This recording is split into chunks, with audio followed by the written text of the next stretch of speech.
el licenciado Raúl Aramburu, que él es licenciado en enfermería y especialista en control de infecciones, y actualmente se desempeña en el Hospital Mono Valente Malbrán, así que él va a hacer palabra autorizada para hablar de lo que es prevención. Yo simplemente quería hablar algunas cosas generales y algunas cuestiones muy básicas del manejo en el domicilio o en un lugar extrahospitalario como sería el lugar de ustedes, que en realidad en el lugar donde están alojadas actualmente las personas privadas de la libertad, funcionaría como un lugar de primer nivel de atención, ¿no? de atención primaria, en donde hay control de enfermería y donde hay una eventual asistencia médica, ¿no? O sea, como si fuera el primer nivel de atención. Con lo cual es algo más avanzado que el manejo en el domicilio, ¿no? Porque las personas tienen la posibilidad de ser monitorizados por alguien. Un poco quería comentar esto de qué es la transmisión comunitaria, que es lo que estamos actualmente cursando. La OMS define como la incapacidad de relacionar los casos confirmados a través de cadenas de transmisión para un gran número de casos o al aumentar las pruebas positivas a través de muestras centinela, esto es a través de la vigilancia activa. Y esto fue lo que nos vino pasando en las últimas semanas, ¿no? Habíamos comenzado el mes de septiembre con un grupo, con un clúster, que es racimo, el significado en español. Entonces, todos correspondían a ese racimo, como si fuera un racimo de uva, donde el tronquito del racimo es el caso índice, y estas personas del clúster se pueden relacionar en forma indirecta o directa con el caso índice.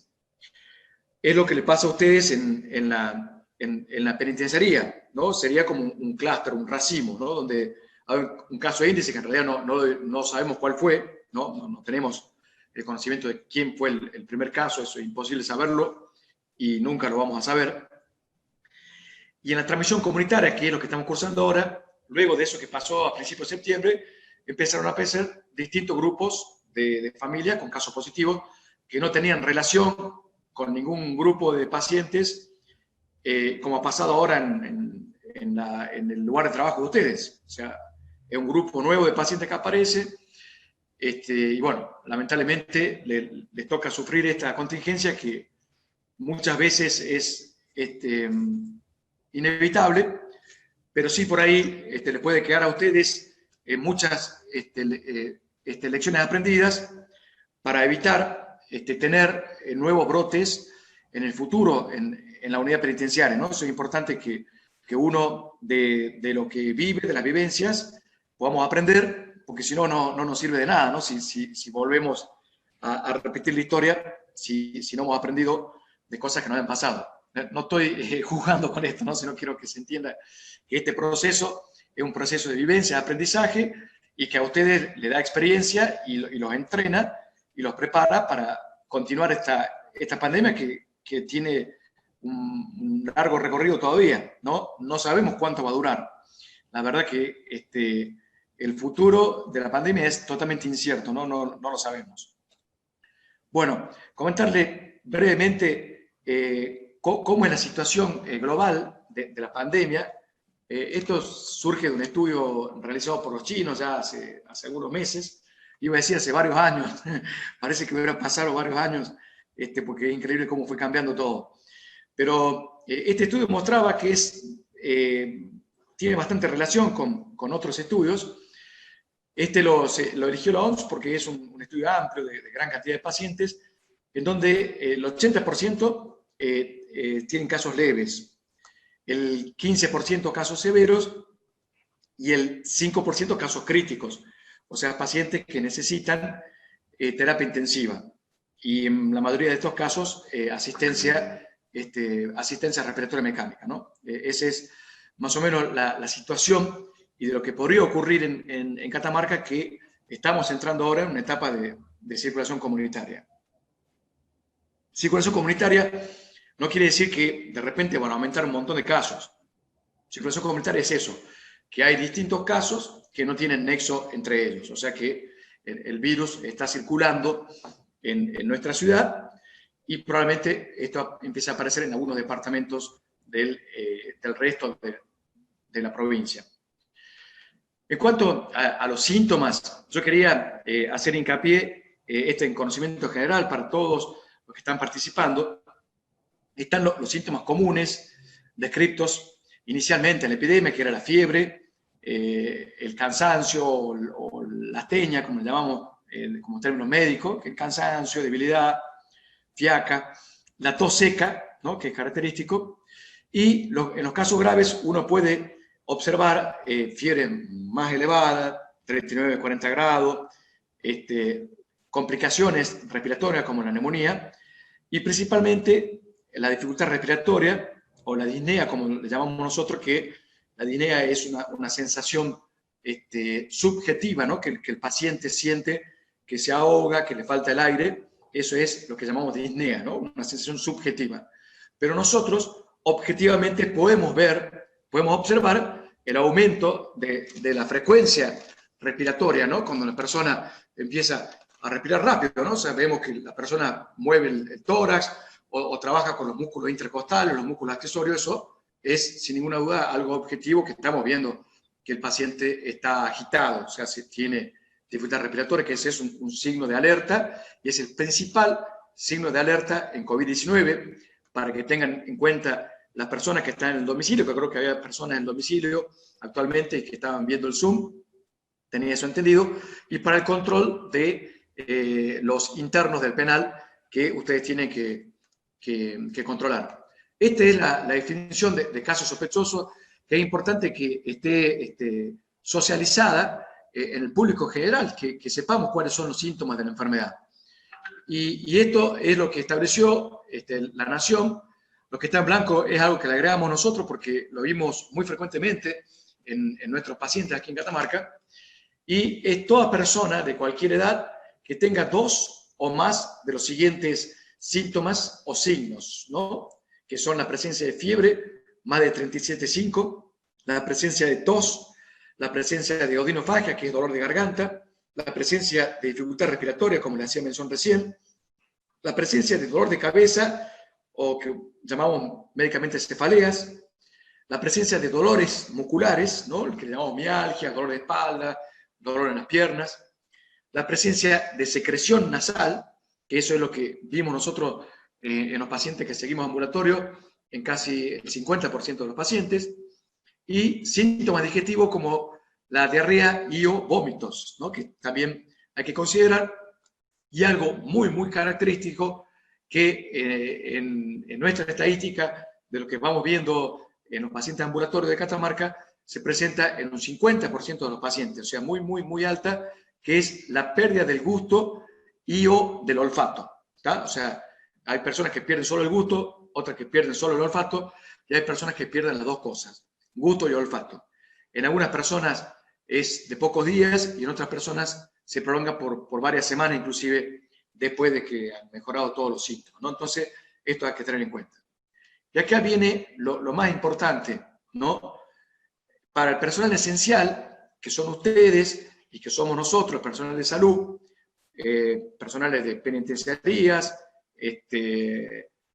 fuerzas de seguridad, bueno, que están incluidos ustedes allí en esa situación, personas que trabajan o habitan en un lugar de una residencia, ¿no?, de ancianos, de personas con discapacidad, con problemas especiales, etcétera, las que trabajan y las que habitan, o sea, las personas que viven allí. Y también en las personas que viven en barrios populares, dice la definición, que sería para Buenos Aires, para Córdoba, las villas miserias. Para nosotros podría ser homologado los asentamientos, pero también sabemos que hay una realidad local, eso es muy común en la ciudad de NOA, que podemos tener una casa en el barrio de Villacuba, muy humilde, con 9 personas viviendo adentro, ¿no? Y eso es una condición extrema de hacinamiento, de acuerdo al número de habitaciones, pero uno también tendría que tener ese criterio. ¿Por qué? Porque en todo ese grupo de personas que yo mencioné, un solo síntoma ya debe ser caso sospechoso, ¿tá? Eso es muy importante que lo tengan en cuenta, tanto para ustedes que trabajan en el penal como para los internos. Eso es fundamental que tengan bien claro ese criterio, un solo síntoma. Fiebre más de 37,5, tos, odinofagia, dificultad respiratoria, dolor de cabeza, dolores musculares, diarrea y o vómitos, secreción nasal, anosmia, o sea, pérdida del olfato, o disgeusia, alteración del gusto o pérdida del gusto. ¿Tá? Cualquiera de esos síntomas, uno solo, ya es un criterio para sospechar la enfermedad. Si esto ustedes lo presentan antes de ir a trabajar, no van a trabajar bajo ningún aspecto. ¿Tá? Hablan a su superior, al teléfono que correspondan y avisan de estos signos, sintomatología. ¿Tá? No deben ir a trabajar, eso es lo principal. Deberían tener instalado en el penal un triage de ingreso de las personas, ¿no? De los empleados que van al penal, y que en ese triage hagan estas preguntas, ¿tá? Tomen la temperatura y le preguntan detenidamente a la persona si ha tenido algo de esto, ¿no? Alguno de esos síntomas. Eso es clave, tenerlo bien aceitado y que esté funcionando, cosa que en el penal no ingrese nadie que tenga algún síntoma sospechosos, de enfermedad sospechosa. Eso es fundamental. Hay que tener en cuenta, que le iba a poner, pero me olvidé de ponerla, la definición de contacto estrecho, ¿tá? Que está bastante socializada también la definición. ¿Qué es contacto estrecho? Haber estado más de 15 minutos con una persona a menos de 2 metros de distancia, con una persona que tiene COVID-19, por supuesto, a menos de 2 metros de distancia y sin barbijo. Eso es contacto estrecho. ¿Tá? Igualmente, contacto estrecho para una unidad penitenciaria o una unidad cerrada, todos los que comparten el mismo ambiente, en este caso la misma, no sé cómo se llaman los sectores en el penal, si corresponden al mismo sector, o sea, están en la misma, no sé si alguien me ayuda con el nombre, ¿cómo están divididos los? En la misma área, en la misma unidad. Unidad, ahí está la unidad, bueno, no me salía, era fácil el nombre, bueno. Si están en la misma unidad, eso ya es contacto estrecho también. Consideramos a toda la unidad contacto estrecho, es como en la cuadra de los militares o de los cadetes de policía, si hay alguien enfermo, consideramos todo contacto estrecho, o sea, no vamos a perder el tiempo en interrogar, tuviste con tal. Y el tiempo de contacto, o sea, lo temporal, lo que tenemos que tener en cuenta son 48 horas antes del inicio de los síntomas de la persona que tiene COVID positivo, hasta 14 días después. Eso es el tiempo, ¿no? Eso es importante tener en cuenta. ¿Esto qué quiere decir? Que si encontramos un interno de la unidad número 7 que tiene COVID-19, toda la unidad número 7 será contacto estrecho, quedan aislados todos, y ahí vamos a interrogar los contactos estrechos que haya tenido esta persona fuera de la unidad, ¿no? Si estuvo en la carpintería, estuvo en la enfermería, etcétera, 2 días antes del comienzo de los síntomas. ¿Tá? Esa es la definición, para que lo tengamos claro, para que no haya confusiones y no se aísle más a un paciente. Bueno, factores de riesgo, esto ya los mayoría lo conocen, pero debemos saber,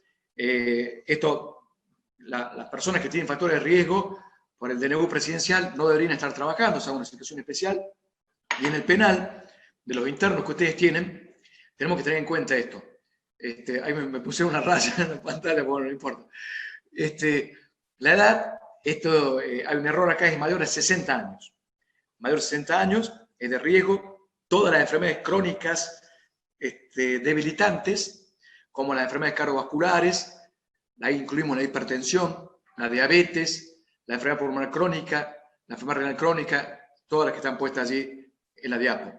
Y situaciones especiales de salud como la obesidad, que tengan un BCM mayor a 30, índice de masa corporal, que es fácil calcularlo, googlean fórmulas de índice de masa corporal, le va a salir y ponen la talla dividida en el peso, bueno, una formulita, y ahí van a calcular qué BCM tiene el interno o ustedes mismos si están en esa condición. El embarazo y el tabaquismo también son condiciones que ejercen riesgo de tener formas graves de COVID-19.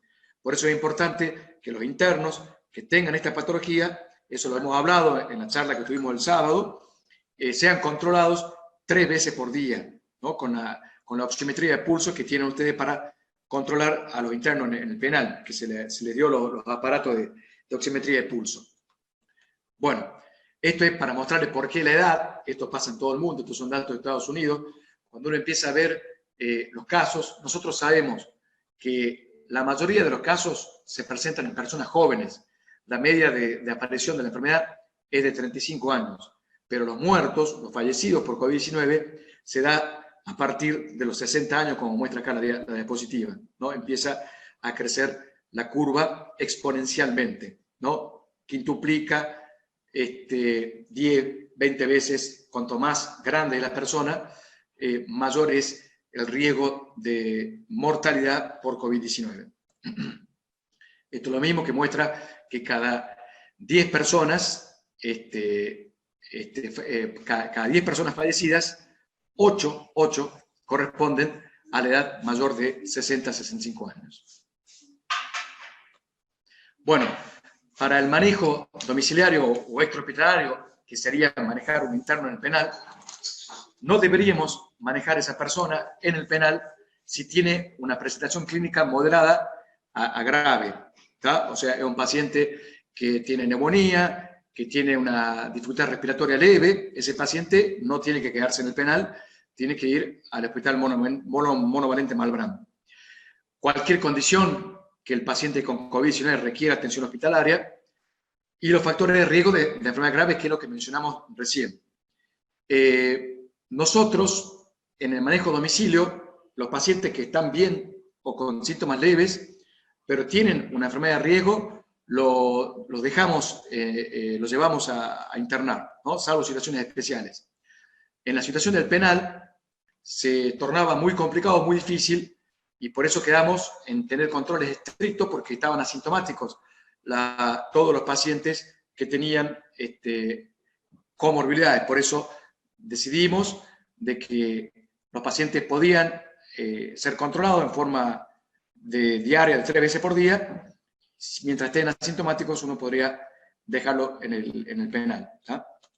Sí, podemos hacer el control en el penal o en el domicilio, los pacientes asintomáticos, como es el caso actual, o aquellos con enfermedad leve o moderada, sin factores de riesgo. Ahí el moderado es el que no tiene factores de riesgo, y que podría ser seleccionado para el aislamiento del domicilio, o en este caso ser manejado en forma extrahospitalaria.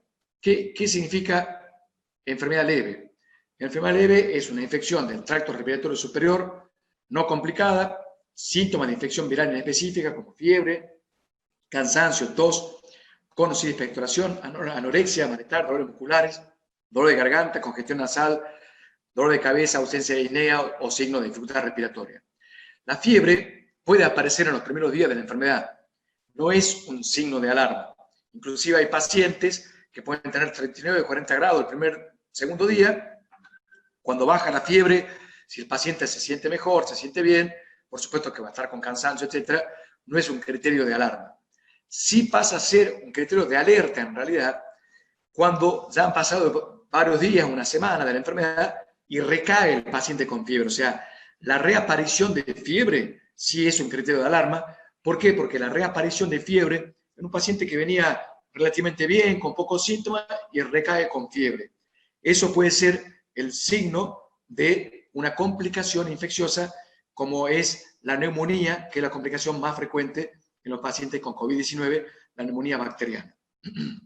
Bueno, como signos de alerta es importante, esto ya un poco más técnico para enfermería y médicos, que es la dificultad respiratoria, lo que hablamos al principio, la alteración de la conciencia y la hipotensión, ¿no? Entonces, si uno tiene la posibilidad de hacer control de tensión, que tendrían que tenerlo en el control de enfermería, sobre todo yo centralizaría en los comórbidos, ¿no? En los pacientes que ustedes tienen comórbidos internados, tener estos 3 criterios para tenerlos como alarma, ¿no?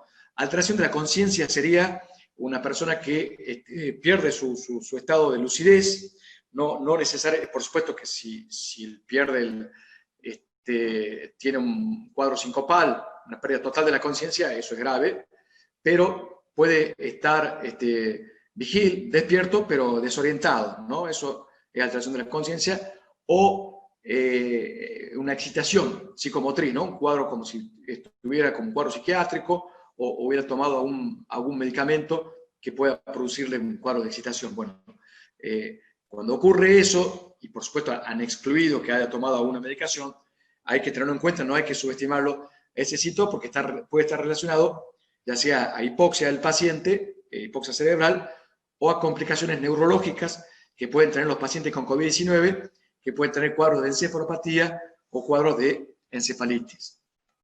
Este es el Quick SOFA, que es un score muy fácil de tomar en la cama del paciente o en el lugar donde está el paciente, que es una urgencia cuando tienen un Quick SOFA positivo. Que un Quick SOFA positivo contiene 2 o más de estos criterios: frecuencia respiratoria igual o mayor a 22, alteración de la conciencia con un Glasgow menor a 15. Por eso es importante para los chicos de enfermería y si hay algún médico en el grupo del penal, si tienen es importante repasar y tener a mano el score de Glasgow, ¿no? Que es un score que se usa para traumas de cráneo, pero también es muy útil para evaluar la conciencia de las personas, ¿no? Eso lo pueden encontrar en cualquier lugar publicado, cómo se usa y cómo se utiliza el score, que es bastante fácil aprenderlo. O la presión arterial sistólica menor a 100. O sea, si tiene 2 de estos criterios, es un Quick SOFA positivo, un Quick SOFA alterado, ese paciente es un código rojo, tiene que ir de urgencia al hospital monovalente Malbrán.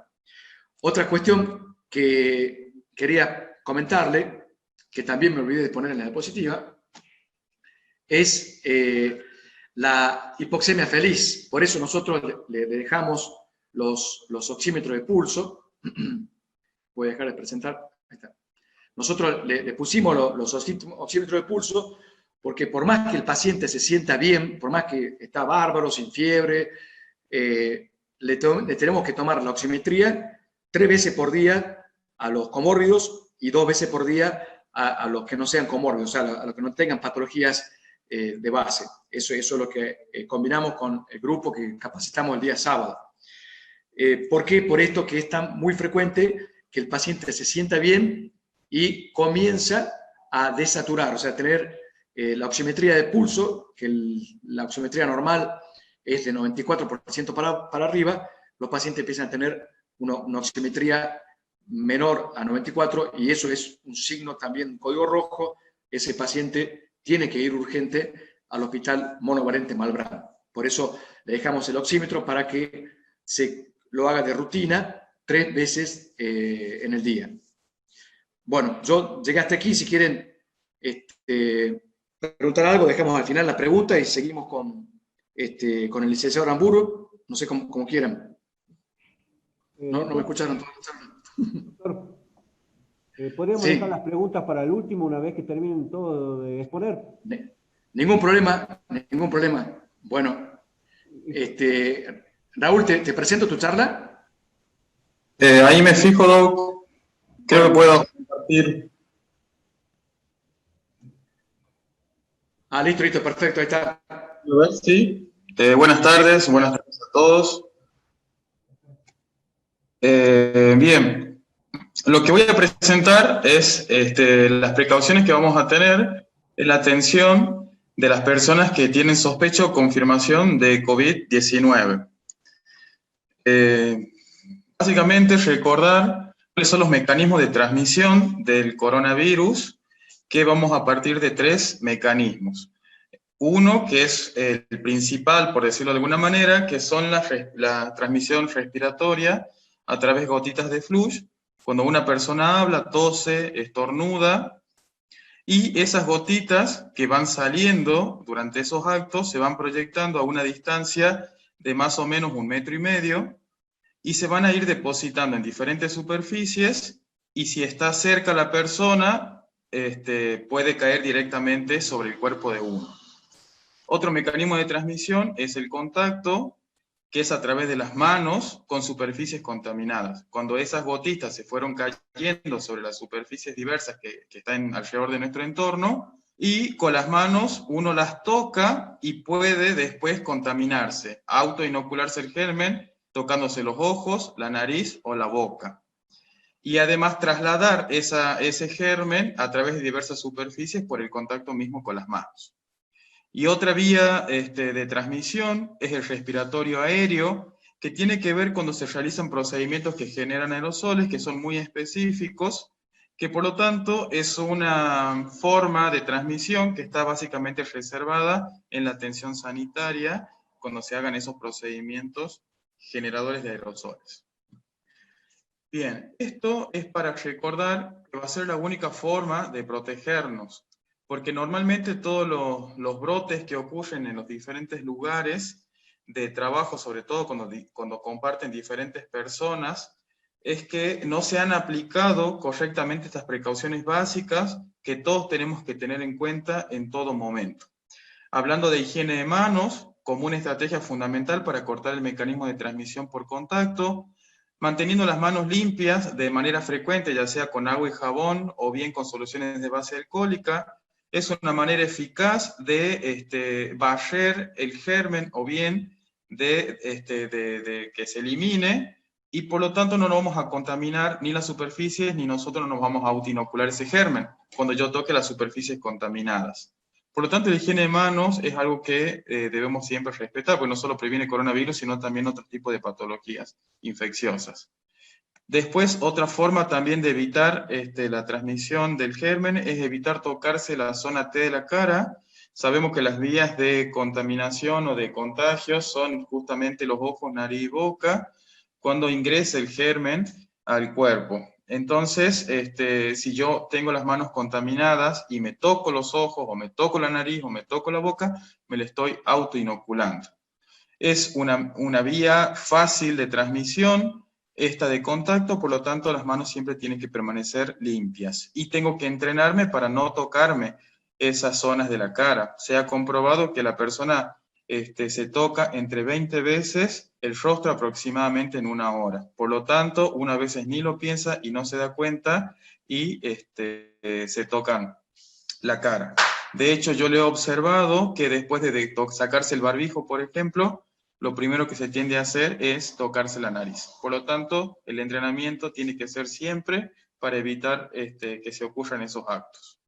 Por otro lado, también que parece obvio, pero que no resulta obvio, porque aún las personas no han terminado de entender, que es importante estornudar o toser con el pliegue del codo, y que este pliegue del codo debería tener una manga larga, que si no es así, lo ideal sería utilizar un pañuelo descartable y después descartarlo y realizar higiene de manos. Eso es importante, no estornudar al aire, no toser al aire, que también parece obvio, pero que sin embargo algunos todavía lo están haciendo a ese acto.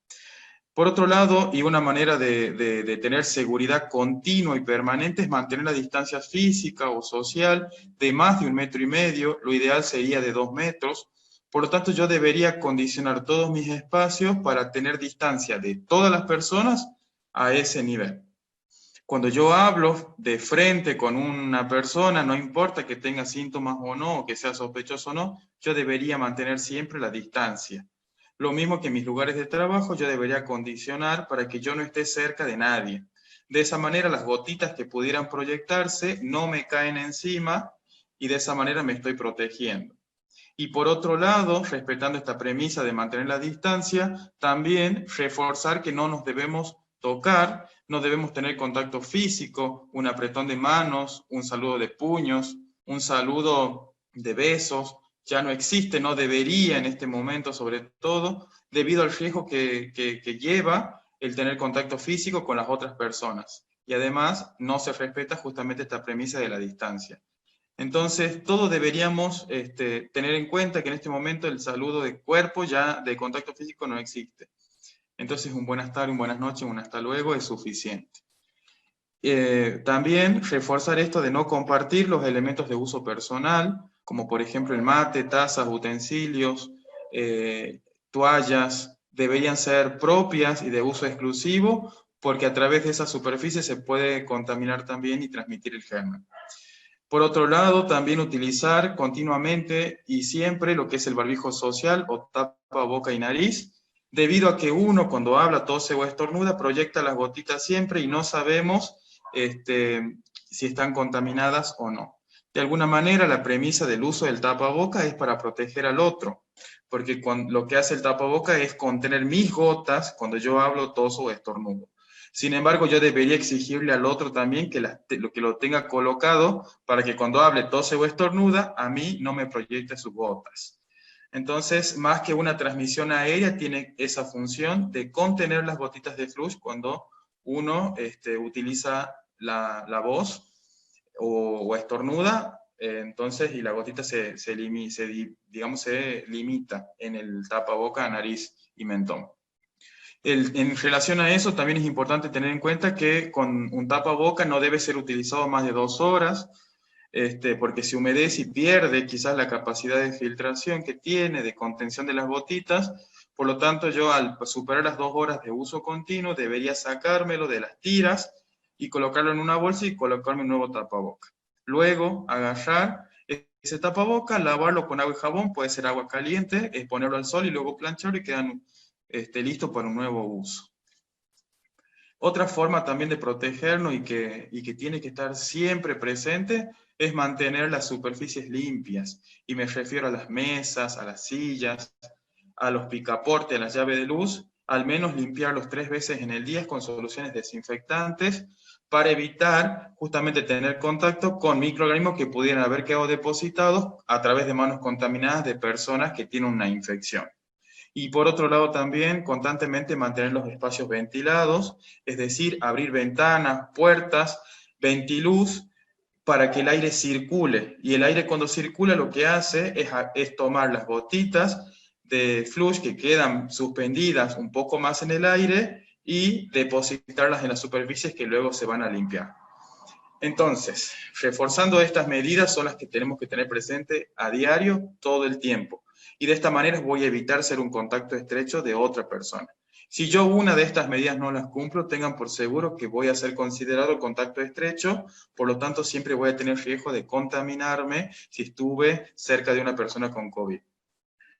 Hablando específicamente de cómo se trabaja con las personas con COVID, vamos a reforzar este concepto de precauciones estándar, que no son nada más nada menos que las normas universales de bioseguridad, que nos van a proteger frente al riesgo de exposición de patógenos que se van a transmitir a través de la sangre o cualquier fluido corporal potencialmente contaminante que pueda incorporarse o introducirse al cuerpo del huésped, que sería la persona que desarrollaría la infección. Estas precauciones estándar nos van a servir para poder fortalecer las precauciones generales de autocuidado para evitar justamente la transmisión del patógeno COVID y de otros patógenos cuando tenga contacto con las personas que tengan la infección. En primer lugar, reforzar esta precaución que es utilizar uniforme exclusivo para trabajar. Es decir, yo debería ir con ropa de calle, vestirme en el trabajo, tanto con el uniforme de ropa como de calzado. Y posteriormente, cuando ya me esté por ir a mi casa, sacarme ese uniforme, colocarlo en una bolsa y trasladarme con ropa de calle, es decir, con la ropa que viene de afuera de la institución de trabajo. Consideramos que los ambientes van a estar contaminados y siempre va a haber un riesgo de contacto con las personas. Por lo tanto, podría haber salpicaduras de gotitas en mi cuerpo, entonces lo podría transmitir a través de mi ropa. Si bien eso no es una recomendación fuerte, pero se está recomendando para evitar posibles transmisiones. Y por otro lado, sobre todo en las mujeres, contener el cabello siempre para evitar el contacto de los cabellos con superficies. Evitar el uso de alhajas, como anillo, pulseras, cadenas, relojes, considerando que el germen se adhiere a esas superficies y también puede ser un mecanismo de transmisión. Y las uñas cortas siempre y preferentemente sin esmalte. Bien, hablando de higiene de manos, que decíamos que era una precaución básica de autocuidado, también cuando tratemos con las personas que vamos a tener contacto y que tengan COVID o sospecha de COVID, vamos a reforzar este concepto de higiene de manos, que puede ser lavado de manos con agua y jabón, o bien desinfección de manos con solución de base alcohólica. Lo importante de esto es que se respete el tiempo y que se respete también la forma de realizar la higiene de manos. Si bien hay recomendaciones muy específicas de cuándo yo debería limpiarme la mano cuando atiendo a un paciente, voy a hablar siempre de un antes y un después, es decir, antes de tocar a la persona con COVID para protegerlos de los gérmenes que yo pudiera llevar en mis manos, y un después del contacto con esa persona para protegerme a mí, para proteger a otras personas y a proteger el medio ambiente. Siempre que tenga contacto con una persona con COVID o con sospecha con COVID y con cualquier otra enfermedad, me debo limpiar las manos antes y me las tengo que limpiar las manos después. Ahora, ¿cómo me las limpio? Si yo voy a utilizar alcohol en un tiempo de 20 a 30 segundos, sería lo óptimo. Y asegurarme que mis manos estén visiblemente limpias, que no tengan ninguna mancha, porque si no, el alcohol no resultaría efectivo. Y cuando me voy a lavar las manos con agua y jabón, el tiempo de duración de la técnica debería ser de 40 a 60 segundos, y se recomienda lavarse las manos cuando uno las tiene visiblemente sucias, o bien cuando se hayan desinfectado entre 5 a 7 veces con soluciones de base alcohólica. Básicamente la técnica es utilizar toda la superficie de la mano, debería estar cubierta mientras yo me las limpio. Es decir, fregar palma con palma, siempre entrelazar los dedos, después limpiar dorso de las manos, limpiar los dorsos de los dedos, los pulgares, limpiar las puntas de los dedos, y de esa manera quedaría seguro. La recomendación para el lavado de mano es que se sequen con toallas descartables de papel, y con ese papel se cierre la canilla, porque si no, uno al tocarlo con la mano limpia se vuelve a contaminar cuando lo abrió a esa canilla, ¿no? Bien, por otro lado, vamos a hablar también del uso de guantes, que por ahí he observado que muchos utilizan como un mecanismo de seguridad, que en realidad da seguridad, pero también da inseguridad. ¿Y por qué digo esto? Porque es un elemento de barrera que va a proteger tanto al trabajador como a la persona que está infectada, que funciona como una barrera física, pero que se contamina muy fácil. Por lo tanto, yo debería utilizar solo guantes después de realizarme una higiene de manos, tocar a la persona, sacarme los guantes y volver a realizar higiene de manos. Es un elemento que contamina mucho porque no se puede descontaminar, no se puede lavar, no se puede desinfectar, porque al tener superficies porosas y al no tener una cobertura del 100%, se considera que tiene microperforaciones y que puede contaminar la mano. Y al no limpiarse correctamente, si yo tengo contacto con otras superficies como picaportes, llave de luz, cajones, mesas, sillas, las voy a contaminar también.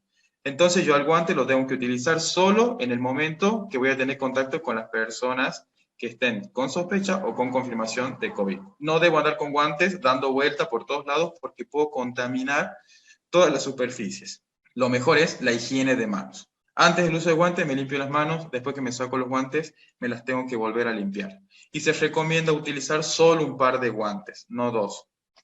Y por otro lado vamos a tener lo que es la protección respiratoria. Cuando hablaba del uso del tapaboca, me refería al uso social, es decir, en situaciones que vamos a no vamos a tener contacto con personas con sospecha o confirmación de coronavirus, solo en nuestras actividades sociales, o bien, por ejemplo, en reuniones, en situaciones donde esté alejado de estos lugares donde están las personas con COVID. En el caso que tenga que ingresar a controlar, a observar a esas personas que tengan la infección, voy a utilizar barbijo quirúrgico, que es este tipo de dispositivo que está conformado por triple capa, triple tabla, y en el centro tiene un filtro que va a permitir filtrar las partículas de flush, que tienen un tamaño superior a 5 micrones y que pueden proyectarse e introducirse por la vía respiratoria. De esta manera, con este dispositivo nos vamos a sentir seguros de acercarnos a distancias inferiores a 2 metros. ¿Cómo sería el uso correcto de un barbijo quirúrgico? Si tuvieran tiras, me tengo que colocar la tira superior a nivel de la cabeza, como está en la imagen, y la tira inferior en el cuello. La idea es poder evitar la formación de ángulos en los laterales, por lo cual no favorecería la filtración. Además, están conformados por triple capa que deberían estar orientadas hacia abajo para que favorezca la filtración y además la adecuación al rostro. El tiempo promedio de este dispositivo, una vez que me lo coloco, es de 2 horas. A ese tiempo me lo tengo que descartar. No me lo puedo sacar a ese dispositivo para guardarlo, colgarlo, no me lo puedo colocar por debajo del mentón, no me lo puedo colocar cubriendo solo la nariz. Una vez que me lo coloqué cubriendo nariz y boca, me lo dejo por 2 horas, o hasta que termine de atender a las personas. Después me lo tengo que sacar y descartar. Después tenemos este otro dispositivo que se llama respirador N95, o bien respiradores FFP3, los cuales van a filtrar partículas inferiores a 5 micrones en un porcentaje superior al 95%. Estos respiradores tienen una alta eficiencia de filtración, pero solo se recomiendan en procedimientos que van a generar aerosoles.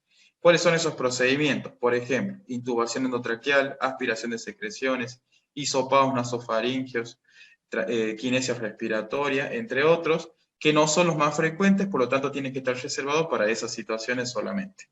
En el caso que uno utilice este tipo de dispositivo, deberían colocarse la palma de la mano, colocar el dispositivo con las tiras por debajo del dorso de la mano, colocarlo en el rostro, luego colocar la tira superior, la tira inferior, adherirlo al nivel del puente de la nariz con el dispositivo que viene para ello, realizar lo que se llama revisión de ajuste o prueba de fuga, que es colocar ambas manos sobre el respirador y soplar o bien aspirar.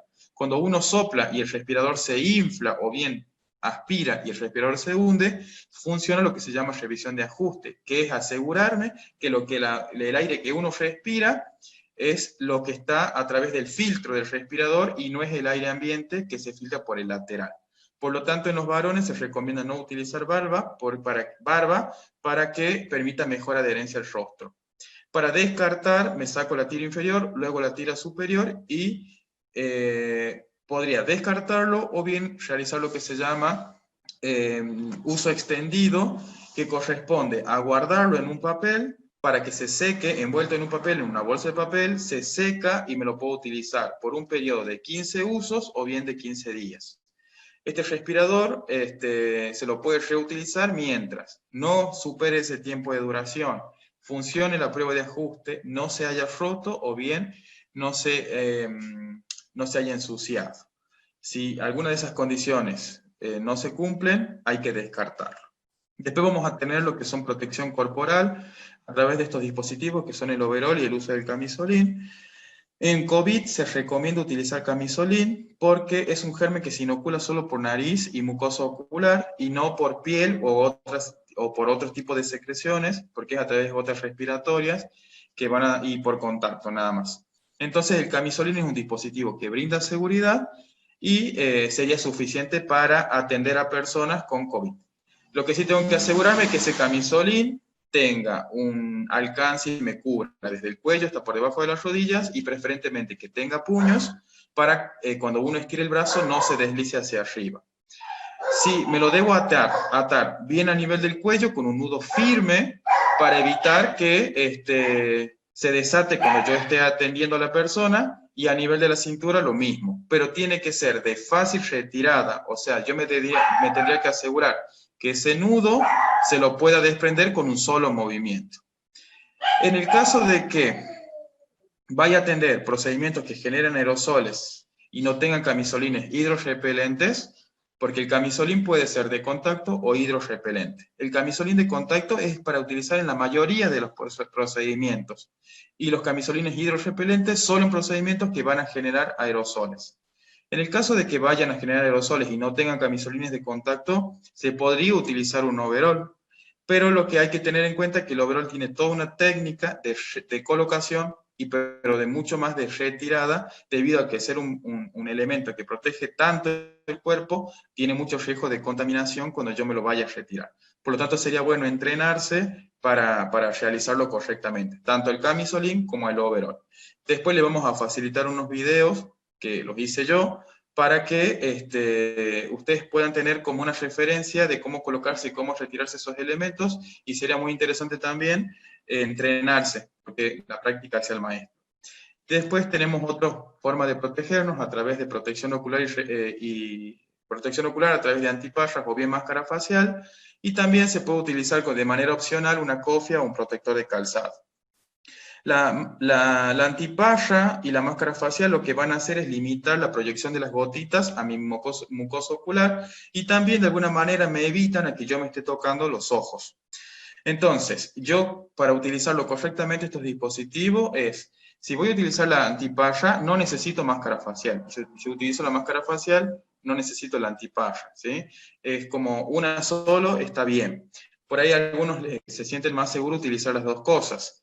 Si van a utilizar las dos, asegúrense que la máscara facial caiga perpendicular hasta por debajo del mentón y que no se forme como un ángulo al contacto con la antipalla, porque si no ya no está cumpliendo su función. Lo importante de esto es que una vez utilizadas se descontaminen, ya sean con alcohol al 70%, con lavandina, o que se transforma en hipoclorito de sodio, o bien con cualquier otro desinfectante, pero que entre cada uso, luego de la atención de las personas con COVID, se las pueda descontaminar. Se recomienda que las antipallas sean de uso individual y la máscara facial puede ser compartida siempre y cuando se descontamine de manera correcta. El uso de cofias es opcional, es para proteger el cabello de contactos, y el protector de calzado es opcional, pero siempre que no se vaya a tener contacto con superficies húmedas, y lo ideal sería no uso de protector de calzado, sino calzado, que se puedan descontaminar con un paño y con una solución desinfectante. Esto sería básicamente un resumen de las recomendaciones que vamos a tener cuando vamos a atender a personas con coronavirus o con sospecha de coronavirus. Para hacer evaluaciones rápidas tipo triage es importante mantener una higiene de manos, uso de barbijo, podría ser un protector ocular y mantener la distancia física de 2 metros. Cuando no vamos a hacer procedimientos que generen aerosoles, higiene de manos, camisolín de contacto, barbijo quirúrgico, protector ocular y guantes. Cuando vamos a hacer procedimientos que generan aerosoles, higiene de manos, camisolín hidrorrepelente u overol, barbijo N95 o FFP3, protector ocular y guantes. Acá claramente es como un resumen de decir, cuando yo no haga aerosoles, en esos procedimientos que ya habíamos mencionado, que están descritos ahí abajo, tranquilamente puedo utilizar un camisolín de contacto y un barbijo quirúrgico. Y cuando vaya a hacer aerosoles, voy a utilizar un camisolín hidrorrepelente o el overol y un barbijo N95. Después todo lo otro siempre va a ser lo mismo. Resumen, para usar camisolín está indicado en procedimientos que no generan aerosoles, valoración y examen físico, administración de medicamentos, realización de métodos diagnósticos, higiene y confort, traslado, alimentación de las personas, acercarles, mirarlos, conversar, tener contactos por otras cuestiones que no generen aerosoles. Y para el uso del overol, está reservado solo en procedimientos que van a generar aerosoles, como intubación orotraqueal, obtención de muestras respiratorias, hisopados nasofaringios, aspiración de secreciones y otros, que están muy reservados específicamente para la atención de salud. Bien, esto es como una forma general, porque vamos a tener en cuenta que cuando uno utiliza los elementos de protección personal, se gastan. ¿Por qué? Porque cuando yo me los coloque, salvo la antipalla y salvo el respirador N95, no lo voy a descartar. Todo lo otro, una vez que me lo coloco, no lo puedo guardar, no los puedo descontaminar, sino que los tengo que tirar. Por lo tanto, yo debería utilizarlo de manera correcta para evitar gastar de más. Entonces, ¿por qué digo que no se los puede descontaminar? Porque son superficies porosas, tienen pliegues, y yo no sé realmente si logré con la desinfección eliminar completamente los gérmenes que pudieran haber quedado adheridos, que después me los podré inocular al volvérmelo a colocar a ese dispositivo. Entonces, para fomentar esto del uso correcto y apropiado y optimizar los elementos de protección, recordar esto de las precauciones estándar solo cuando exista riesgo de contaminación en todas las situaciones que no sean de atención de pacientes con COVID, porque ustedes tienen dividido toda el área COVID y el área de no COVID. Todas las áreas que no son COVID y no van a tener contacto, por ejemplo, con sangre, fluidos corporales de personas, solo necesitan higiene de manos, no necesitan usar guantes todo el tiempo. Los barbijos N95 y los barbijos quirúrgicos solo reservados para atención de COVID. El resto de los momentos vamos a usar tapaboca. Podría ser una máscara facial porque protege un poco más. Y en el área de COVID sí utilizar la precaución que ya hablamos. El uso del camisolín o el overol solo en atención de pacientes COVID, salvo que haya un riesgo de salpicadura como de sangre u otros fluidos, ahí sí debería proteger mi uniforme. Después, uso de los elementos de protección solo en áreas de COVID, ya sea que generen aerosoles o no generen aerosoles.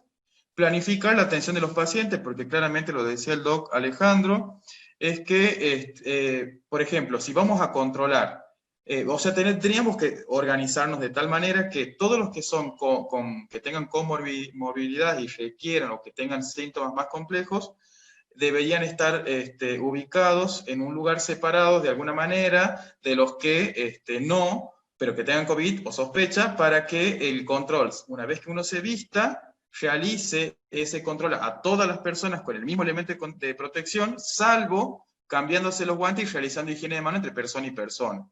El resto de la protección es una sola. Y por ejemplo, si yo voy a controlar 3 veces en el día a las personas que tienen más probabilidad de riesgo, entonces esas personas yo me he visto una sola vez y 3 veces en el día los controlo. Después, en las otras situaciones que podría ampliar un poco más el control, solamente lo controlaría 2 veces en el día. Pero la idea es no vestirme, porque de esa manera también tengo riesgos de cometer un error. Después realizar cortes, que tiene que ver con esto. O sea, yo me visto una sola vez y me quedo vestido todo el tiempo que voy a atender a esas personas. Y solo me lo saco cuando termine de atender y sé que no voy a volver a ese espacio. Solo me limpio las manos y me cambio los guantes entre persona y persona. Y después claramente identificar los procedimientos que generan aerosoles y de los que no, para poder hacer un uso óptimo y correcto de esos dispositivos. Bien, esto es como algo general, pero si por ahí pudiera ocurrir de trasladar una persona, si yo estoy cerca de una persona, ya sea en una ambulancia, que sería lo más correcto, o bien si tuviera que salir de urgencia en una camioneta, lo ideal es que el chofer no tenga contacto con la persona que tenga COVID. Y que esa persona que se va a trasladar use barbijo quirúrgico. No puede ser tapaboca, tiene que ser barbijo quirúrgico, que es el que filtra realmente las partículas de flujo. Entonces, debería solo usar tapaboca, limpiarse las manos, y la persona que va acompañándola sí utilizar toda la protección de contacto. El chofer no debería vestirse ni utilizar guantes para entrar a la cabina de manejo, porque contaminaría todo. Eso es importante tener en cuenta. Entonces, si tuviéramos que trasladar a una persona en una ambulancia o bien en otro vehículo, siempre recordar que el barbijo quirúrgico tiene que estar puesto en la persona con COVID. El uso de elementos de protección personal adecuado, de acuerdo a si van a generar aerosoles o no. Siempre avisar a los otros centros que vamos a trasladar a la persona. Siempre también es importante que todos los residuos que se generen, como los guantes, el camisolín, el barbijo y otros residuos que pudieran generarse, tienen que ir en bolsa roja, que eso se llama residuos patógenos. Y se tienen que llenar hasta las 3/4 partes de la bolsa, precintarla y depositarla en los lugares seguros que todas las instituciones contamos. Y después hacer una limpieza y desinfección del vehículo con soluciones cloradas o bien con alcohol o con otro tipo de desinfectante. Lo importante es limpiar, en primer lugar, si es que por error el chofer ha tenido contacto con el volante, primero limpiar toda esa zona y recién donde fue el paciente o la persona con COVID. Que comenzamos del techo, paredes, luego camillas, sillas y por último el piso. Bueno, así sería una forma práctica de trasladar y óptima de protección. Es un ejemplo, nada más: camisolín, guantes, protector ocular, protector respiratoria y nada más. Bien, manejo de residuos ya lo dije. Todos los residuos que salen de zonas de pacientes de COVID van a ser en bolsa roja, porque estas bolsas tienen capacidad de resistencia, porque están compuestas por una capacidad de 120 micrones, y deben ser precintadas cuando se llenan hasta el 75%. Y después mantener las superficies limpias, decíamos, con soluciones cloradas, que son hipoclorito de sodio. La recomendación: se tiene que diluir en 1 litro de agua 20 centímetros de lavandina, de 55 a 60 gramos por litro de agua. O sea, coloco 20 centímetros en 1 litro de agua y ese tiempo de duración es de 24 horas, o sea, la activación de ese producto. Lo pongo en la superficie, fricciono, porque lo importante no es solo rociar. De hecho, no se recomienda rociar, se recomienda humedecer un paño y con eso friccionar, porque si yo pulverizo la superficie puedo aerolizar y llevaría un riesgo mayor. Entonces mojo un paño y con ese paño bien húmedo fricciono bien las superficies y debo dejar actuar 5 minutos el producto. Puede ser alcohol al 70%, hipoclorito de sodio a 1000 partes por millón como este, o pueden ser amonio cuaternario u otros desinfectantes que cuente la institución. Bien, en relación a esto hay mucho para leer en el portal del Ministerio de Salud, así que los invito a visitarlo y a sacarse las dudas, y cualquier cosa también estamos disponibles para lo que necesite. Muy bien, muchas gracias, licenciado. Para continuar con el ciclo especial, nos va a acompañar el doctor Davis Ríos Obando, psiquiatra, especialista en adicciones. Él pertenece a la planta del Servicio Penitenciario de Catamarca. Muy buenas tardes, doctor. Buenas tardes, un gusto de verlos y saludarlos a todos presentes. Sí, no sé si se está escuchando bien. Sí, doctor, sí, sí. Perfecto. Bien, hemos escuchado un poco de lo que es la parte de lo asistencial en el paciente COVID y hemos escuchado también un poco de lo que es las medidas de bioseguridad con los elementos de protección personal, ¿no? Pero bien, desde mi rol como psiquiatra, a mí me interesa mucho cómo está la salud mental hoy por hoy, especialmente del personal penitenciario, ¿no? Porque hoy estamos con estos brotes y entonces me interesa mucho porque empezaron a llegarme muchas llamadas, muchos mensajes, porque se ha generado cierto grado de estrés, una paranoia. Entonces, de algún modo, mi intención hoy por hoy con esta charla es poder tranquilizar a la población penitenciaria y a todos aquellos que puedan estar escuchándonos. ¿Sí? Bien, un poquito yo voy a resaltar algunos puntos como para tranquilizar y después entrar de lleno a lo que es nuestra mente, nuestra salud mental. Primero, sabemos que este virus, ¿sí? Es un virus gordo, es un virus obeso, vamos a llamarlo así, para que lo podamos entender y que no está flotando en el ambiente. Es un virus que cuando sale, como hablaba el licenciado Aramburu, en las gotitas de flujeo o ante un estornudo, cae, no está fulminando en el ambiente.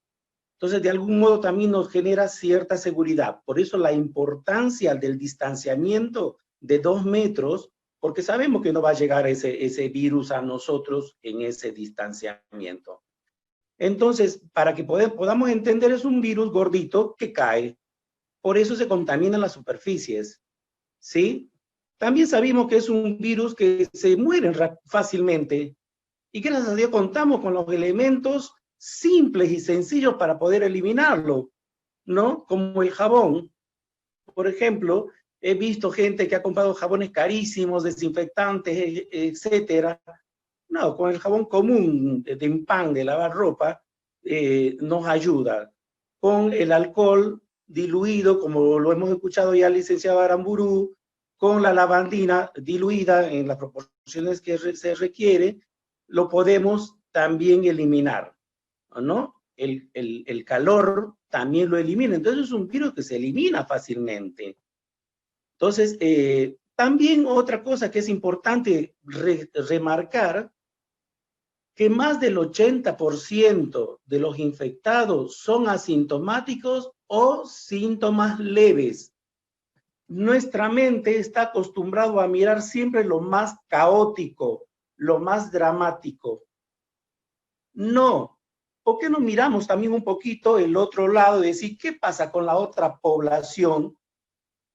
¿Por qué? Porque si no nos generamos más miedo y más paranoia. Y la intencionalidad es no, tranquilizarnos. Porque la paranoia, el miedo, nos va a paralizar y nos va a mandar a cometer muchos errores, que ya voy a después un poquito profundizar. Entonces, miremos un poco esta parte de que el 80% a más de la población infectada son asintomáticos o síntomas realmente leves.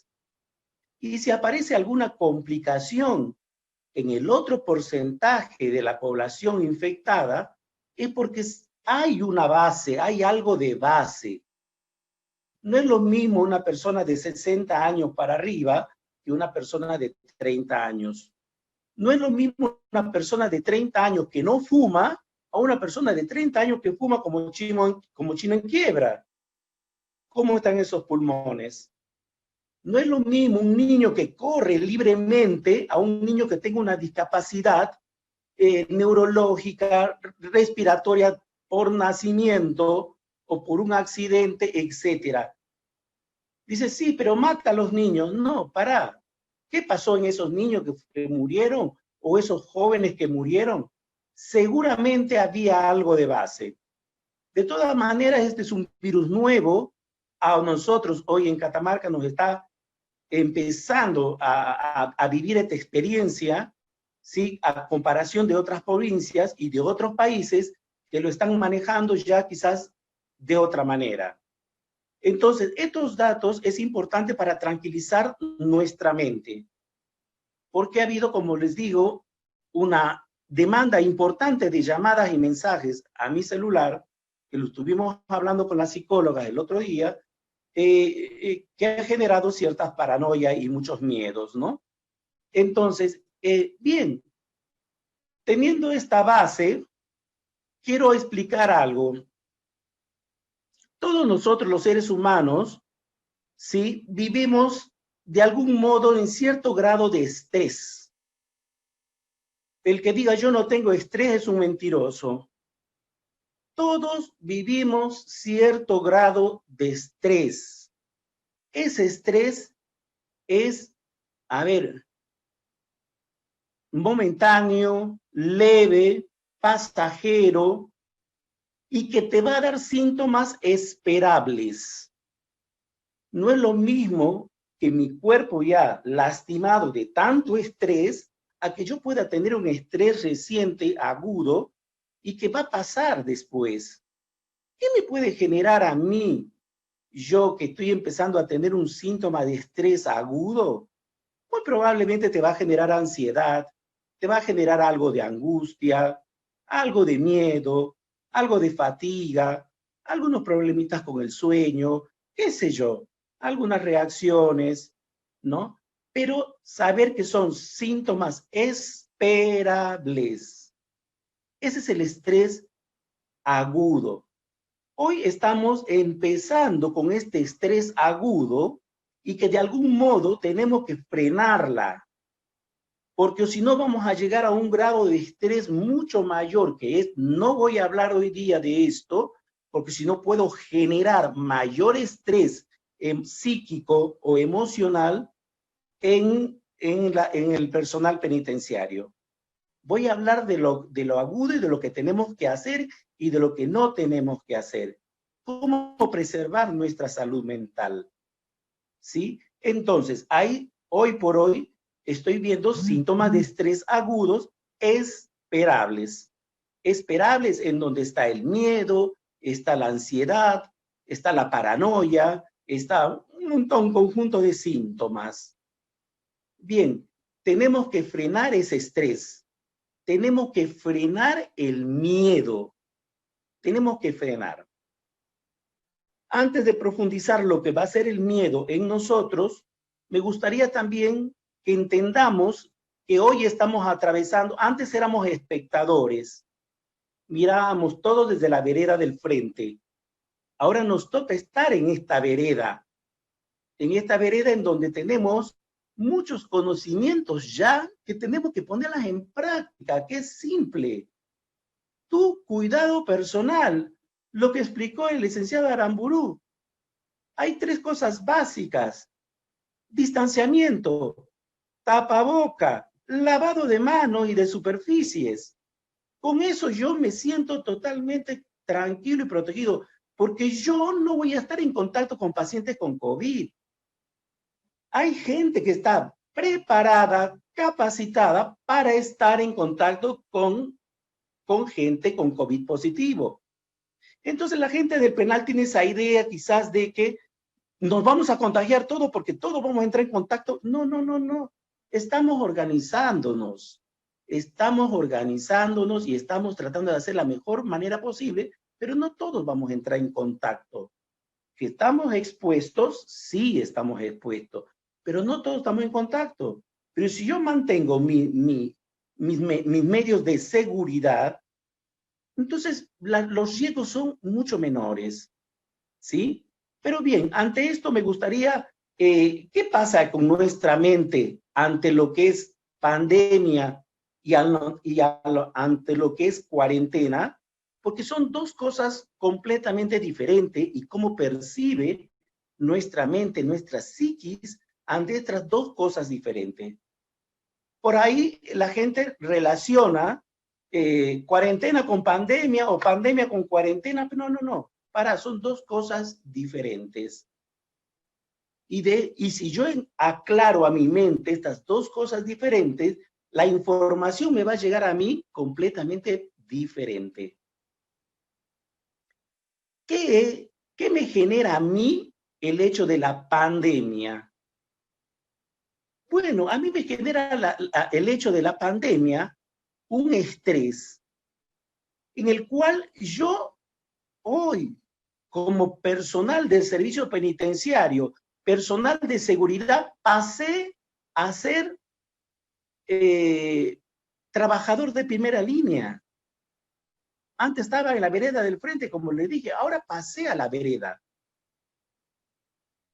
Entonces pasé a ser trabajador de primera línea. Y yo tengo que entender claro que ante una pandemia estamos en una guerra en donde hay un enemigo que es invisible. No lo podemos ver. ¿Y qué te lleva a eso? A una paranoia, a una ansiedad alta y a una paranoia. ¿Por qué? Porque el individuo se pone en una actitud o una posición psíquica que se llama de hipervigilancia. Esa hipervigilancia es que me da el miedo. Estoy atento, ya lo miro al compañero como enemigo, lo miro al vecino como enemigo, me miro yo a mí mismo como enemigo con respecto a mi familia, a mis hijos, a mis padres, con quienes yo convivo. Entonces la pandemia es esta lucha contra el enemigo invisible que nos va a llevar a este estado de hipervigilancia y de incertidumbre. Doc, yo estuve expuesto. Doc, yo tuve la incertidumbre. Tengo, no me acerco a mis hijos, etcétera. Tanta información que me ha llegado y preguntas. Haremos, miremos las cosas con clara, entendamos lo que después de lo que es un contacto estrecho, que ya los voy a explicar un poquito más de lo que el doctor no lo había dado, pero bien, entonces en la pandemia nuestra mente está trabajando contra el enemigo invisible, que nos va a dar síntomas, hoy por hoy, agudas. Se van a cronificar con el tiempo. No voy a hablar de eso porque si no puedo generar más estrés emocional. Después podemos buscar otro espacio para hablar las consecuencias de lo que va a venir en la salud mental a futuro. ¿Tá? Y ahora, ¿y la cuarentena? ¿Qué pasa con la cuarentena? La cuarentena a ti te piden, perdón, el distanciamiento social. Aíslate. Somos bendecidos de que no hemos tenido una cuarentena tan rígida. Si nosotros nos ponemos en el posicionamiento, cómo está la provincia de Córdoba, Buenos Aires, lo que es el distanciamiento, la cuarentena ha sido mucho más rígida, imagínense cómo estaría nuestra mente hoy. Nosotros estuvimos relajados con el distanciamiento social de la cuarentena.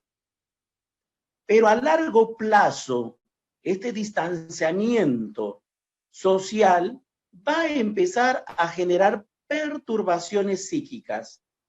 Porque vos antes tenías tu libertad de manejarte, tenías tus obligaciones, tenías tus responsabilidades, tenías tus espacios recreativos, tus amigos, etcétera, y de repente se cortó.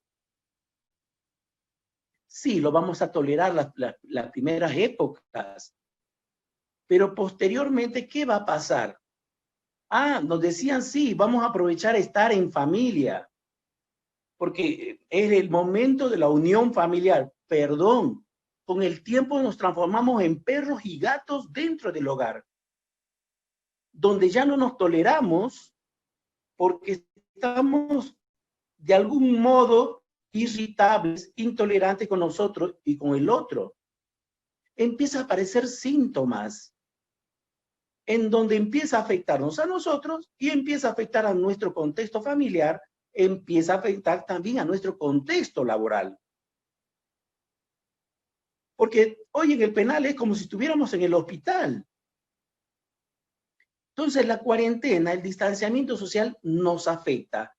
Entonces pandemia y cuarentena, dos cosas diferentes que nos van a afectar a nuestro psiquismo.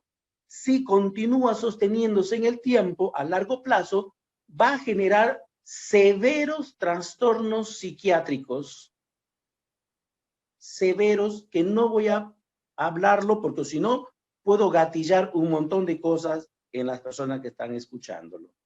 ¿Sí? Doc, ¿y cuáles son los síntomas del estrés que estamos viviendo hoy por hoy? Son muchos, pero te los voy a nombrar los más comunes. La ansiedad, la angustia, porque vas a tu casa y te sentís perseguido. La paranoia, el miedo, trastornos del sueño. Empieza a haber un aumento de consumo de sustancias, especialmente del alcohol y psicofármacos. Puede empezar a haber violencia intrafamiliar, violencia de género, abusos sexuales. Toco estos temas porque nosotros los tenemos ahí a los internos con estas causas. Y fíjate que también nos puede tocar a nosotros vivir cuando hay una perturbación psíquica en nosotros. Qué importante es tener la tranquilidad mental para poder trabajar tranquilos, sin la persecución, sin la paranoia. Entendernos que nuestros miedos no son los miedos del otro y poder manejar nuestros miedos. ¿Sí? Bien. ¿Qué me genera a mí el miedo? El miedo me genera, como les dije, un estado de hiperalerta o hipervigilancia, que va a hacer que mi sistema neurológico, nervioso central, perdón, va a empezar a secretar demasiada adrenalina. Y la adrenalina termina siendo un tóxico, no solamente para tu cuerpo orgánico, sino también para tu psiquis. La adrenalina es la que te mantiene en vigilia, en alerta, y estás adrenérgico. Te vas a tu cama, querés dormir y no podés, porque hay una sustancia que te está manteniendo así, en hiperalerta, y haciendo que tu mente empiece a funcionar de una manera acelerada y distorsionándose. Entonces el miedo nos paraliza. Y una persona que está paralizado definitivamente no va a hacer las cosas correctamente. No va a hacer las cosas correctas. Entonces va a empezar a mandarse macanas por sus propios síntomas que está viviendo y no tiene la capacidad de concentrarse adecuadamente. Empieza a mandarse macana en el trabajo, en el hogar, en donde sea. Y no está siendo funcional porque está en ese estado de miedo, de hiperalergia, alerta y adrenérgico. Es importante que miremos las cosas con calma, con tranquilidad, sabiendo que tenemos los recursos más simples y básicos para cuidarnos. Si vos te cuidas, cuidas a tu familia, cuidas tu trabajo, cuidas a tu compañero, cuidas a la sociedad, cuidas a los profesionales de la salud. Y por lo tanto, este virus se va. Porque no dura mucho. Nosotros lo vamos trasladando. Nosotros lo estamos manteniendo vigente. Entonces, de algún modo, respétate, respeta al otro, respeta a la sociedad, respeta a los profesionales, respeta tu trabajo. Mira las cosas con más tranquilidad. Mira las cosas que este virus, el 80% que es asintomático, leves, no todos se mueren. Estamos mirando quiénes se mueren, quiénes se mueren, quiénes se mueren. y estamos en esa hiperalerta permanente. No, no te sobreinformes, por favor, no te sobreinformes. Lo que pasa en tu trabajo o lo que pasa en la sociedad, deja que los profesionales idóneos se vayan haciendo cargo porque están bajo esa responsabilidad. Vos cumple con lo que te tiene que tocar cumplir. Tu trabajo bajo estas condiciones, que es los elementos de protección personal y a conciencia. Yo tengo acá mi barbijo a la mano, un barbijo facherito, perdón, me lo voy a poner. ¿Por qué?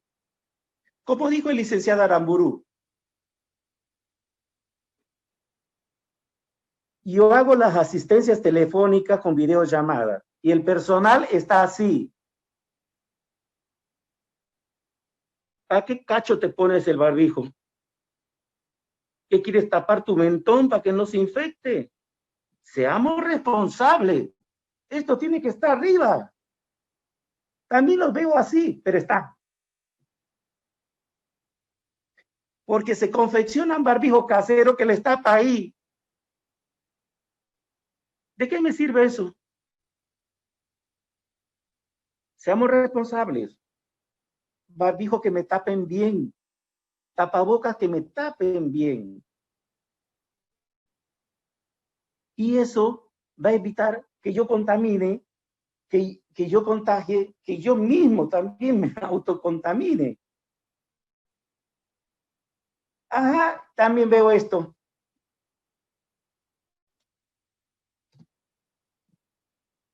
Entonces, ¿dónde están nuestras responsabilidades? ¿Estás con miedo? Perdón, tenete miedo a ti mismo, no al coronavirus. A ti mismo, porque eres tú quien está rompiendo todas las medidas de seguridad que el Ministerio de Salud te lo está pidiendo hace meses. Seamos responsables.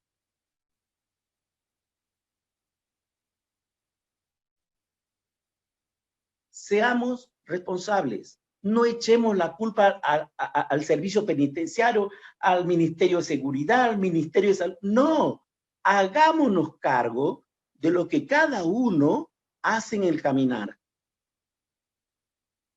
Si yo me hago cargo, entonces mis miedos van a ser menos. Mi nivel de estrés va a ser menos. Y por lo tanto, mi salud mental va a estar mejor. Y me voy a casa tranquilo y puedo compartir con mis hijos, mi familia, sin miedo. Lávate tus manos. ¿Qué tal? Me encanta que sean hoy obsesivos de lavarse las manos.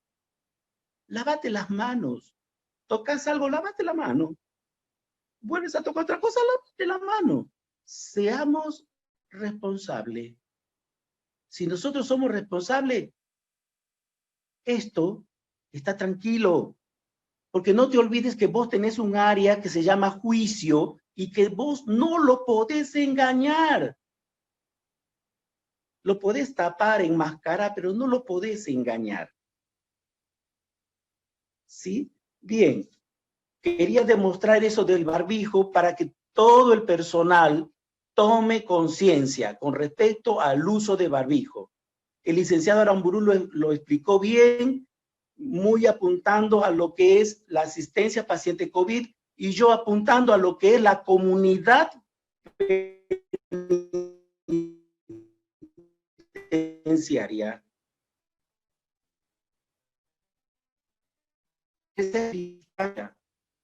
No de la mano. Visto, se está pidiendo meses, 2 metros. Y si te vas a acercar un poquito tu barbijo, porque ahí no va a haber contacto estrecho. Y si no hay contacto estrecho, mi exposición es mínima. No voy a tener riesgo de contagio. Bien. ¿Qué es hablar de un contacto estrecho? para generar también tranquilidad. Por eso vuelvo a tocar este tema, porque me han preguntado mucho. Contacto estrecho es cuando uno entra en contacto con un paciente COVID positivo y no ha tenido los elementos personales, los elementos de protección personal. No has tenido tu barbijo, no has respetado la distancia, estuviste sin barbijo, 15 minutos a más. Entonces sí has tenido un contacto estrecho.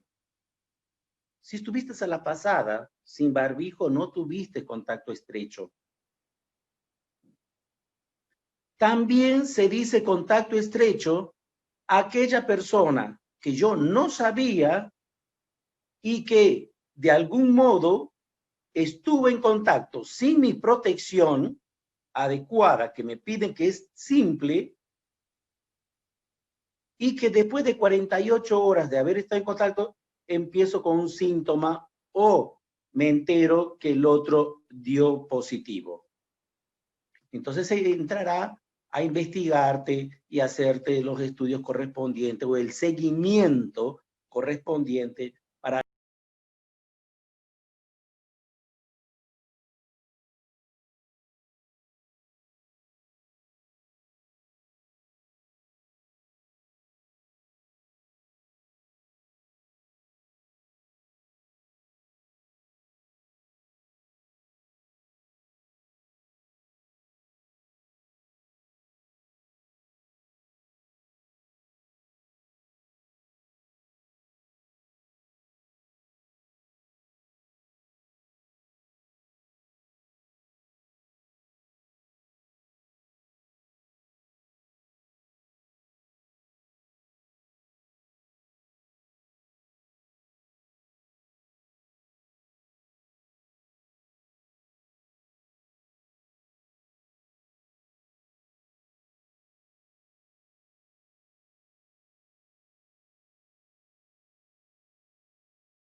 Otra cosita que quería explicar es que tenemos, ¿no es cierto?, ya la infección comunitaria. Y quiero que el personal del servicio penitenciario entienda que nosotros vivimos, el que trabaja en el penal, vive en dos comunidades. En la comunidad social que todos nos desenvolvemos y en la comunidad penitenciaria. Entonces, cuando me dicen, hay una contaminación comunitaria, una infección comunitaria, estamos en los dos ámbitos bajo esa instancia. No nos relajemos el hecho de ir al penal a trabajar y decir, no, en la sociedad está y acá solamente los del ala tanto están. No, hay infección comunitaria porque el penal es un mundo y es una sociedad donde hay todo. Es como una ciudad chiquitita. Entonces hay que entender que nosotros estamos bajo dos comunidades en donde hay la infección comunitaria. ¿Está? Para ir teniendo esos conocimientos. Bien. Muchos también me han cuestionado el miedo de volver a casa. El miedo de volver a casa no debería estar si tú pudiste ser responsable. ¿Por qué vas a tener miedo? Si tú eres responsable con lo que te está pidiendo el Ministerio de Salud, me quedo tranquilo. Y en mi trabajo, si yo mantengo las medidas también de seguridad, distanciamiento, etcétera, yo voy a trabajar tranquilo. porque no todos vamos a ir a trabajar con pacientes COVID. Para eso se está preparando personal específico para poder trabajar con los internos que están con COVID positivo. Entonces, no tengas miedo. Recuerda que sos parte del sistema de seguridad de la provincia. No te olvides qué rol tú tienes. Así como hoy el médico tiene un rol fundamental en el Estado y en el mundo, hoy el servicio penitenciario tiene un rol muy importante y pasa a ser personal de primera línea. Y por lo tanto, ¿saben qué? Cumple tu rol con amor, con responsabilidad, y eso te va a ayudar mucho a tu estrés. No te olvides que sos personal de primera línea y entender y asumir la responsabilidad. Trabajás ahí años, vivimos en paz años, hoy estamos en guerra y soy personal de primera línea, no tengo por qué tener miedo a mi función, a mi labor, porque en toda guerra hay bajas, pero el sol brilla siempre y el enemigo se va a derrotar, va a ser derrotado el enemigo. Entonces, respondes a tus obligaciones, a tus deberes, a tus responsabilidades como personal de primera línea dentro del servicio penitenciario. Cúmplelas, no tengas miedo. No estás solo. Otra cosa que se preguntaban es, sí, ¿y qué nos va a pasar? No están solos. Tanto el Ministerio de Salud, Ministerio de Seguridad, la dirección, gabinete técnico criminológico, salud mental del servicio penitenciario, estamos organizándonos, estamos haciendo estrategias para intervenir con todos. No solamente, hoy la prioridad son ustedes, el personal. Con cada uno de ustedes, si lo están necesitando, van a tener contención, van a tener asesoramiento, y si la familia de ustedes también necesita, también vamos a dar una mano. Después viene el interno. Va a tener el interno también su espacio de contención, de tranquilidad. También va a tener los familiares de los internos su espacio. Nos estamos organizando porque esto es nuevo. Estuvimos trabajando hasta tarde para buscar las mejores estrategias para poder seguir trabajando en un ambiente limpio de esto.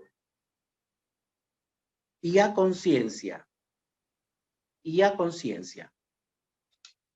No te olvides, y vuelvo a remarcar, que tú eres muy responsable que esta guerra la ganemos. No es el doctor, no es el enfermero, es la sociedad. Y somos parte de la sociedad. Y como especialista en un algo de esta sociedad, somos agentes de primera línea. Y la responsabilidad es mayor. Sin miedo, por favor. Sin miedo, preserva tu tranquilidad y la de tu familia. No te dejes llevar por comentarios. Es otra cosa que daña mucho, perturba mucho nuestro psiquis. Nadie te está ocultando información.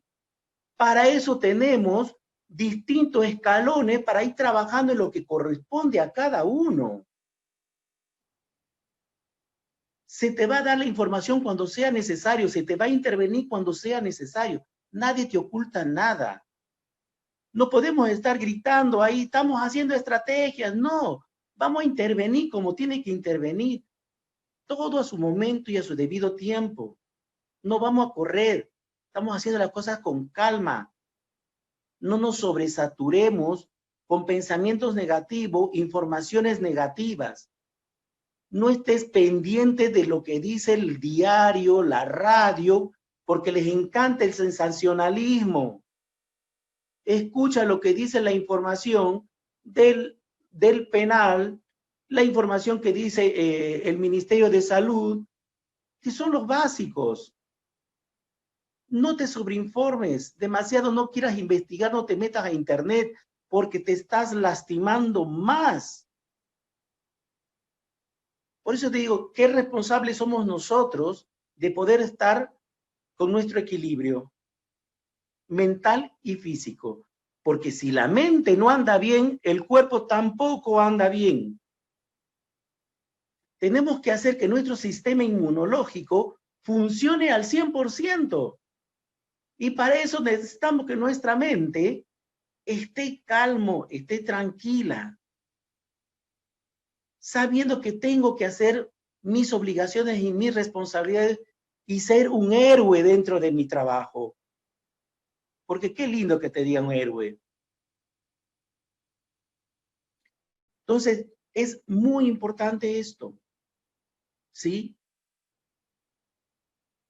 No te olvides que más allá de llamarse servicio penitenciario, somos un equipo. Y cuando se trabaja en equipo, se gana. Y en un equipo todos tenemos roles. Respetemos los roles. Yo no puedo ser arquero y jugar de 10 a la vez. O soy arquero o juego la de 10, pero tengo conocimientos que pueden aunar para que el equipo trabaje y funcione bien. Somos un equipo, no están solos ni aislados. Somos un equipo. Y así organizarnos de manera adecuada, tranquila y saludable. Y en este equipo voy a resaltar que es importante compañerismo, compromiso, respeto, solidaridad.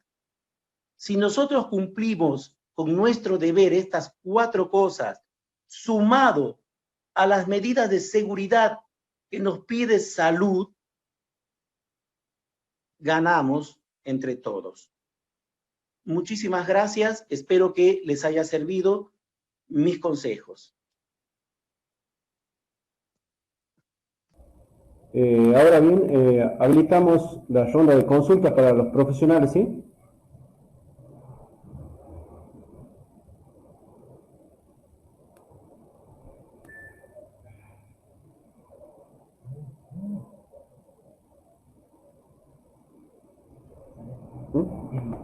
Habiliten los micrófonos, así pueden hacer las consultas.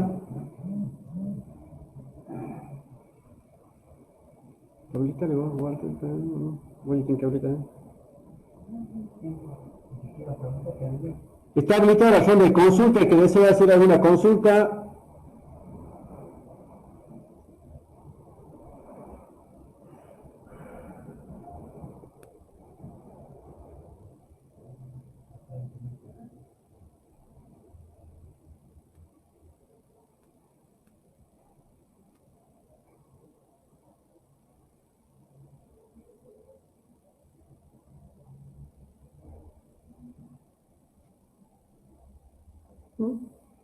Hola, Ofi. ¿sí? ¿Me escucha? Sí. Sí, más que consulta, era por ahí agradecerle a Raúl, lo estoy viendo justo aquí, Aramburu. Yo soy la licenciada Silva, soy psicóloga del penal. Hemos estado en reunión con Judith ayer domingo pensando casualmente en estrategias por ahí de llegada más masiva. Surgió esta posibilidad, había otra charla pensada. Agradecerle al doctor Ríos, al equipo del penal, al oficial Palomeque que está a la cabeza, pero a todo el equipo que a último momento pudimos terminar de organizar y de darle el giro dadas las circunstancias. y me pareció espectacular. No sé si Ale Santillán Iturres, el doctor, ya se tuvo que retirar, pero bueno, es lógico, hay un montón de actividades que están teniendo. Raúl, agradecerte un montón, y al doctor Ríos también me pareció muy valioso, muy claro, mucha información que probablemente podamos pensar después en continuar en otros modos de encuentro, súper claro, y agradecerles eso sobre todo. Me parece que la información siempre, la información certera, la saludable, la que es tan clara encima y con tanto carisma, y como también tranquiliza un montón, es un factor tranquilizador por sí solo.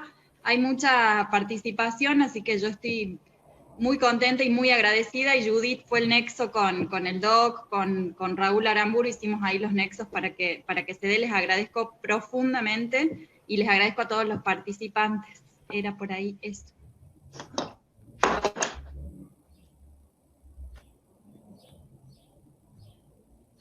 Bueno, muchas gracias, Alejandra. Agradecer también la invitación y bueno, saber que cuando necesiten de mi ayuda pueden contar conmigo. Genial, fantástico, gracias. Disculpe, Ale, me había quedado sin internet, recién reinicio. Ale, está. Gracias, ¿no? Dimos las gracias por la participación, que fue medio de último momento, pero son unos capos. No sé si había preguntas o algo. Queda abierto el espacio para que hagan preguntas. Nadie había hecho, entonces yo aproveché para meter el bocadillo del agradecimiento, pero ahora ya silencio mi micrófono. Bueno, gracias. Silencio mi micrófono para que hagan preguntas, se animen. Yo voy en la misma línea. Si no hay preguntas, después yo quiero decir algo, pero dejo abierto el espacio.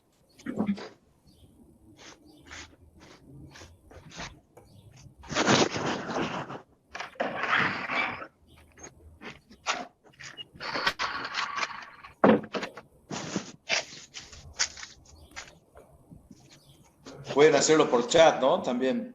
Bueno, mientras la gente se anima quizás a hacer las preguntas por chat, esto es un aprendizaje de trabajo en equipo.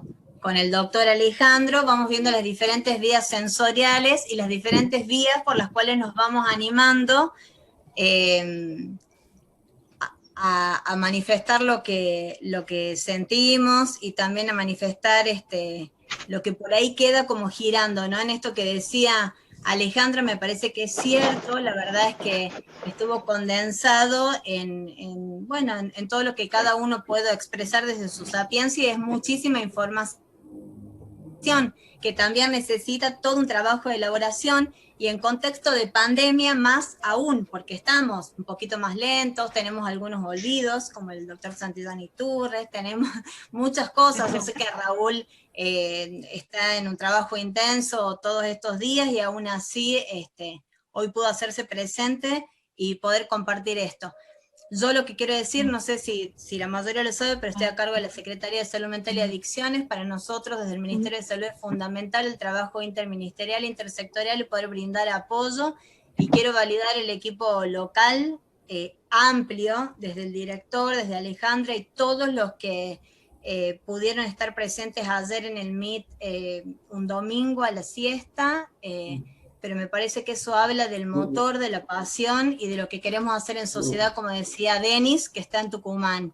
Y por supuesto a todos los doctores, ¿no? Y al señor Palomé, que no sé su rango todavía, eso me cuesta un poquito a mí. Y bueno, y decir esto de la disponibilidad, y sí me parece que va a ser un primer encuentro de varios para seguir reforzando y estar atento a las necesidades que vayan surgiendo de las personas que están mirando, escuchando, o de lo que pueda surgir a partir de esto. Así que Ale, gracias a todos, muchísimas gracias. Gracias a vos y gracias a todos. Por chat, la mayoría son agradecimientos a todos los participantes, a usted, Judith, también. Soy su prefecto, por las dudas. Soy jefe de protocolo, como sale ahí en el cartel. Coordino, trato de ayudar, sumar un granito de arena a todo el equipo del servicio. Como dijo el doctor, esto es un trabajo en equipo que venimos haciendo desde hace varios tiempo. La licenciada anduvo hasta muy tarde, la licenciada Silva trabajando, armando todo esto. Lo único que hicimos fue la parte técnica, que nos encargamos nosotros de dar una mano, y como yo lo planteaba, que haya la posibilidad de que continúen estas charlas, que permita sacar dudas, sacar miedos al personal, y manejarlo a través de los canales oficiales, como decía también el doctor. Yo creo que lo mejor y lo más sano para el personal penitenciario, que estamos atravesando esta situación nueva para el penal, pero creo que todo esto vamos a aprender, también como nos decía el doctor Santillán, hay que aprender y de todo se aprende, y bueno, estamos abiertos a todo este tipo de capacitación y charlas, y queda el espacio abierto, ¿sí? Muchísimas gracias a todos en nombre de la dirección del servicio penitenciario, ¿sí? Y si no surgen otras preguntas, si alguno se anima, tiene alguna otra duda. Hola, buenas tardes. Hola. Sí, doctor Rearte, buenas tardes. Buenas tardes, ¿cómo les va? Hola, doctores, ¿cómo les va a toda la gente que está participando? Yo soy el doctor Oscar Rearte, soy el director de gabinete de acá del servicio penitenciario y estuve muy atento a toda esta charla. Básicamente desde la semana pasada que estamos ya no, como compartí mensajes con muchos de los compañeros, estamos sobrellevando esta situación. Estamos pidiendo la colaboración de todos los empleados que están en condiciones de trabajar, porque esto antes era un semana a semana, un día a día, y hoy se transformó en un minuto a minuto. Si bien nos veníamos preparando para esta situación, como yo les expresaba la gran mayoría, nunca nos imaginamos que, como vulgarmente se dice, el topetazo hubiera sido tan fuerte, no lo estábamos esperando de esta forma. Entonces se van tomando decisiones y determinaciones durante el día a día, durante el minuto a minuto, y estoy en contacto con mi gabinete, que está la licenciada Macedo, la licenciada Silva, las chicas que están trabajando desde el hogar, el cuerpo de las chicas del área social, básicamente la contención hacia el empleado, la ayuda hacia el doctor Ríos, que él tan dignamente se ofreció desde un primer momento a ese tipo de contención. Todo ese tipo de decisiones conllevó a que tengamos esta charla vía Zoom con la colaboración de usted, licenciado Aramburu, del doctor. Estamos en un minuto a minuto y la estamos tratando de sobrellevar, y más que todo agradecerles a todos por esta participación. Hoy, como decía Alejandra, estaba prevista la jueza de ejecución con dar una explicación de la ley 24660, que es la ley de ejecución penal.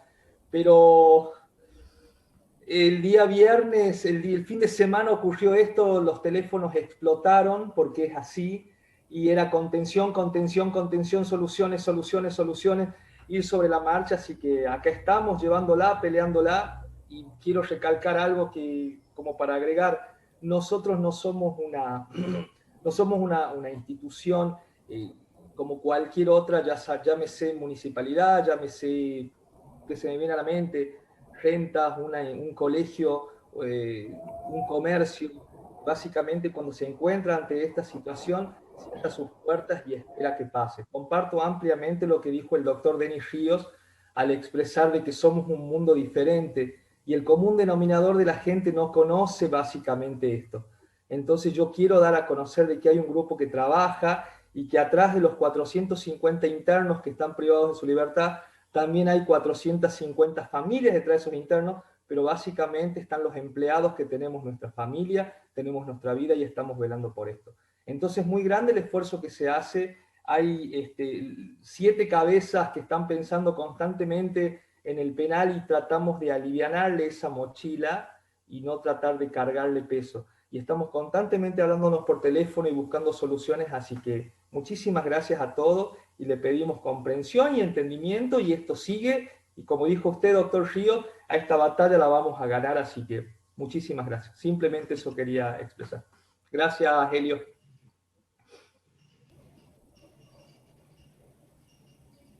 Bueno, al no haber preguntas y todos son agradecimientos por los chats, damos por finalizada, doctor Rearte, la jornada. Vamos a quedar de reprogramar para los que nos estaban acompañando con el tema de charlas en contexto penitenciario, oportunamente por los diferentes medios que cuenta el servicio penitenciario. Se va a informar cómo van a ser las reprogramaciones de las charlas que quedaron pendientes, como decía el doctor Rearte, y agradecerle una vez más al equipo de salud, a cada uno de sus integrantes, y a todas las personas que nos acompañaron. Esperemos haber estado a la altura de las circunstancias, y que tengan muy buenas tardes a todos.